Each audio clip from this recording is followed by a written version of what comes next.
আমরা যে কাজই করি আল্লাহকে খুশি করে বেহেশতে যেতে চাই। এইটাকে টিটকারি মেরে বলে জামাত নাকি জান্নাতের টিকিট বিক্রি করে। তার মানে ওই দোকাবাজ ফ্রড যেটা বলে সে জান্নাতে যেতে চায় না, জান্নাতের কথা বলছে।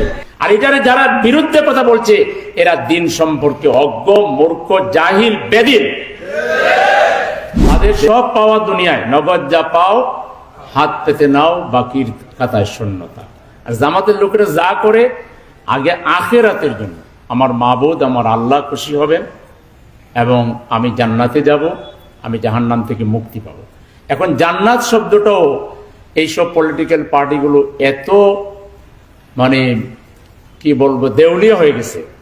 একটি মুসলিম শাসিত মুসলমান সংখ্যাগরিষ্ঠ দেশে আমাদের তো পরম আরাধ্য হলো জান্নাতে যাওয়া।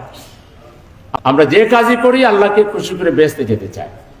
এইটাকে টিটকারি মেরে বলে জামাত নাকি জান্নাতের টিকিট বিক্রি করে। তার মানে ওই দোকাবাজ ফ্রড যেটা বলে সে জান্নাতে যেতে চায় না, জান্নাত তার মুখে। জান্নাতকে নিয়ে যে ট্রল করবে, জান্নাতকে নিয়ে যে বিকৃত করবে, তাকে আল্লাহ তাআলা জান্নাতে দেওয়ার কোনো কারণ আছে? আর অন্য কোনো কথা পাস না। জান্নাত যেটা মানুষের একেবারে একান্ত কামনা। আমরা সকল কাজ করি জামাত ইসলামী, আমরা কোরআন এবং সুন্নাহকে ফলো করে করি।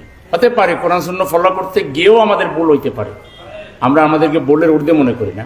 কিন্তু আমাদের পরম আরাধ্য হইল, কামনা হইল আমরা মূলত আল্লাহকে খুশি করে জান্নাতে যেতে চাই।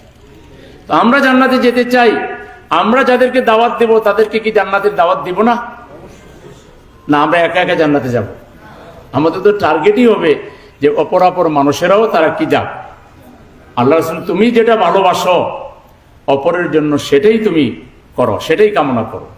তা আমরা জান্নাতকে খুব বেশি ভালোবাসি, আমাদের পরম আরাধনা হইল আমরা জান্নাতে যেতে চাই। সুতরাং আমরা মানুষকে তো জান্নাতের কথাই বলবো। আর আল্লাহ তাআলা ইসলামী আন্দোলনের ব্যাপারে বলেছেন ইয়াগফির লাকুম যুনুবাকুম ওয়া ইউদখিলকুম জান্নাতিন তাজরি মিন তাহতিহাল আনহার। যত জায়গায় আল্লাহ মুমিনদের পুরস্কারের কথা বলেছেন, প্রথম হলো মাফ করে দিব, বেহেশতে দেব। তাইলে আল্লাহর মাফ পেয়ে বেহেশতে যাওয়া এটাই তো মানুষের আশার একমাত্র আলো। আল্লাহ বলেছেন যে শিরক ছাড়া তুমি যদি পাহাড় সম আসমান সম গুনাহ করো, কুল ইয়া ইবাদিয়াল্লাযিনা আসরাফু লা তাকনাতু মির রাহমাতিল্লাহ ইন্নাল্লাহা ইয়াগফিরুয যুনুবা জামিআ। আল্লাহ বলছেন বড় বড় গুনাহ করে ফেলেছো, তা তো তুমি হোপলেস হয়ো না, নিরাশ হয়ো না। শিরক যদি না করো তাহলে তোমাকে আমি মাফ করে দেব। তা আল্লাহ তো সব জায়গায় মাফের কথাই বলেছেন আর জান্নাতের কথা বলেছেন। তাহলে আমরা যে কথা বলছি এটা আল্লাহর কথাই বলছি, এটা রাসূলের কথাই বলছি, এটা দ্বীনের কথা বলছি। আর এটারে যারা বিরুদ্ধে কথা বলছে এরা দিন সম্পর্কে অজ্ঞ, মূর্খ, জাহিল, বেদিন।